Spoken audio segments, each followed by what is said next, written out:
détresse. Bien. Mais est-ce que le corps a été délivré? Non. Au contraire, vous avez créé une colère dans le cœur qui fera que même la tête ne sera plus jamais délivrée. Le corps tout entier est condamné désormais. Vous avez créé en lui un ressentiment qui fera que je ne vais plus aller à l'église. Et beaucoup ont abandonné. Comme on dirait, on leur a fermé la porte par un comportement des enfants de Dieu qui étaient sans intelligence. Continue la lecture. Au verset 29. Celui qui m'a envoyé est donc avec moi. Il ne m'a pas laissé seul, parce que je fais toujours ce qui lui est agréable. On va aussi s'arrêter là. Reprends. Celui qui m'a envoyé est avec moi. Celui qui m'a envoyé est avec moi. Avec toi d'abord. Celui qui m'a envoyé est avec moi. Ça nous concerne. Quand tu vas exhorter quelqu'un, quand tu vas témoigner de Christ à quelqu'un, qui t'a envoyé? Si c'est le Seigneur qui t'a envoyé, qui a suscité en toi ce désir, il doit être avec toi. Il doit accompagner ton témoignage. Comment va-t-il accompagner? En allant convaincre le cœur qui écoute. Disposer ce cœur à t'écouter. Vous devez être en permanence conscient que le Seigneur est en nous. Il est 24 heures sur 24 avec nous, même quand nous dormons. C'est très important. Ça paraît banal, mais c'est très important. Vous devez être conscient que Dieu est avec vous 24 heures sur 24. Beaucoup de gens, quand ils prient, ils s'adressent à Dieu. Dieu est où? Il est au ciel. Ignorant que le ciel est au-dedans d'eux, ils font comme si dans leur imaginaire, Dieu était hors d'eux.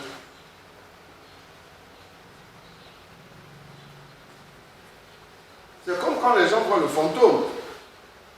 J'ai vu le Bitengu. J'ai vu le Mumba. Il croit que le Mumba est là-bas. Hein? Ou bien il va au bord de l'eau, il voit le ciel. J'ai vu la sirène. Donc lui il est ici, la sirène est là-bas. Non. C'est simplement une vision qu'on t'a donnée, mais la sirène est déjà en toi. Ton esprit et la sirène sont déjà un. C'est tout. Si tu as vu le Bitengu est déjà avec toi.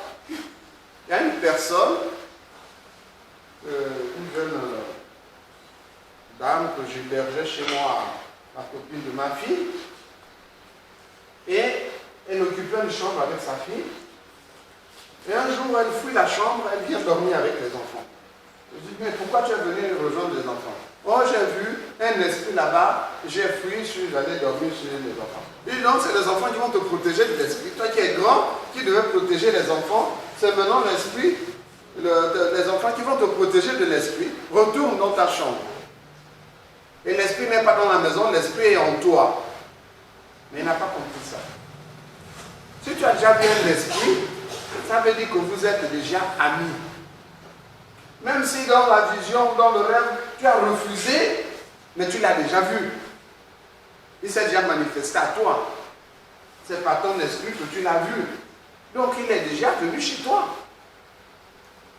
Est-ce que vous comprenez? Donc l'esprit en question, vous êtes déjà en communion. Je ne peux pas vous entendre. Moi j'ai vu une sirène. Donc quand il est parti dans la sirène, il est resté à la rivière et lui il est retourné seul à la maison. Mais non, le lien est déjà établi. La sirène n'habite pas dans l'eau. Et ça c'est, comment dire, les doctrines que les démons ont enseignées aux hommes.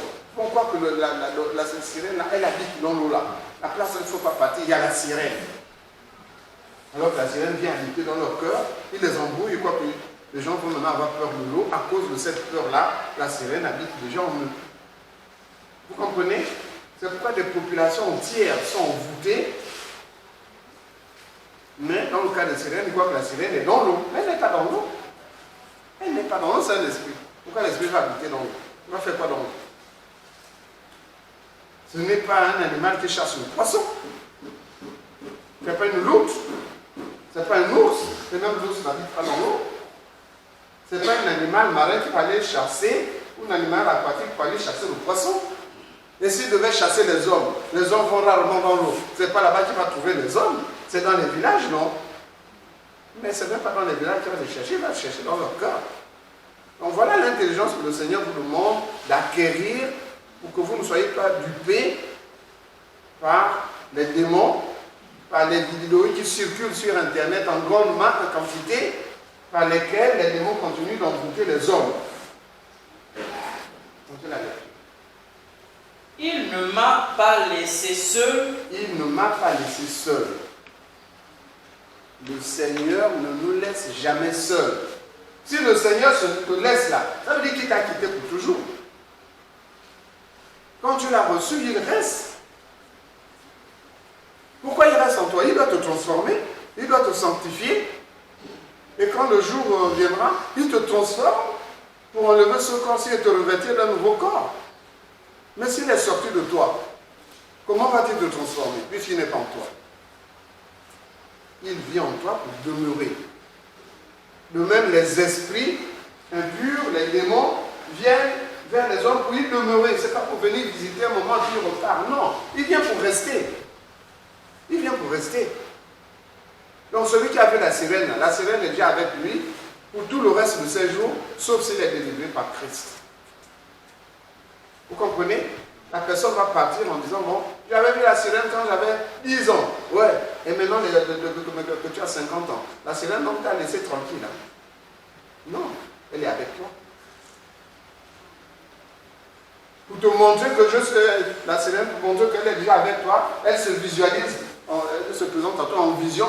En fait, c'est un message pour dire, je suis déjà avec toi. Voilà ce que ça signifie, ce genre de situation. Je suis déjà avec toi. Donc, il se manifeste.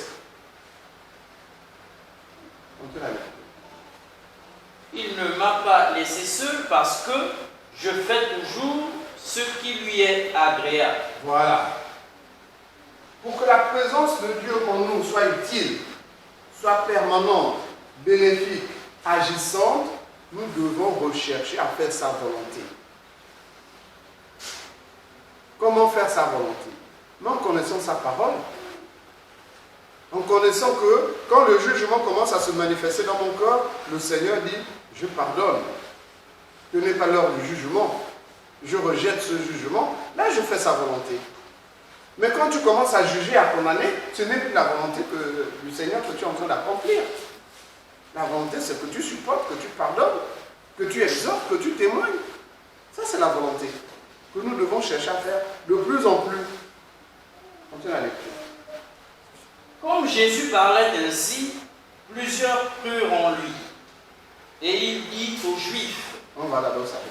Donc beaucoup de gens croient en Jésus-Christ. Ils vont dire oui, ça c'est vraiment quelqu'un de bien. Et il va encore les tiller. Il parle d'abord. Il y a une partie qui comprend, qui accepte. Il va encore tiller cette dernière partie-là. Et il dit aux Juifs qui avaient cru en lui. Si vous demeurez dans ma parole. Si vous demeurez dans ma parole, si vous êtes constant, si vous êtes régulier, si vous méditez régulièrement, si vous priez avec intelligence, c'est ça demeurer, s'attacher. Oui? Vous êtes vraiment mes disciples. Vous connaîtrez la vérité et la vérité vous affranchira. On va s'arrêter. Si vous persévérez, si vous continuez à écouter la parole de Dieu, si vous prenez plaisir à cette parole, alors le pouvoir de cette parole est de vous faire connaître la vérité. Pourquoi? En elle était la lumière du monde, des hommes. Parce que la parole de Dieu véhicule la connaissance. Et c'est cette connaissance-là qui détruit en vous l'ignorance. Et l'ignorance partant, vous devenez libre. C'est-à-dire vous ne vous laissez plus duper par les démons. Vous n'accueillez plus les mauvaises pensées. Quand elles arrivent, vous les jetez, vous les repoussez. Parce que vous savez que ça, c'est le péché qui est en train de nous tenter. Vous comprenez? C'est ça l'affranchissement en question. C'est un état qu'il faut que chacun d'entre nous recherche à atteindre. L'affranchissement. Être libre vis-à-vis des démons. C'est un état spirituel que vous devez chacun rechercher avec empressement. Que vous ne soyez plus la manipulation plutôt des objets manipulés par les démons.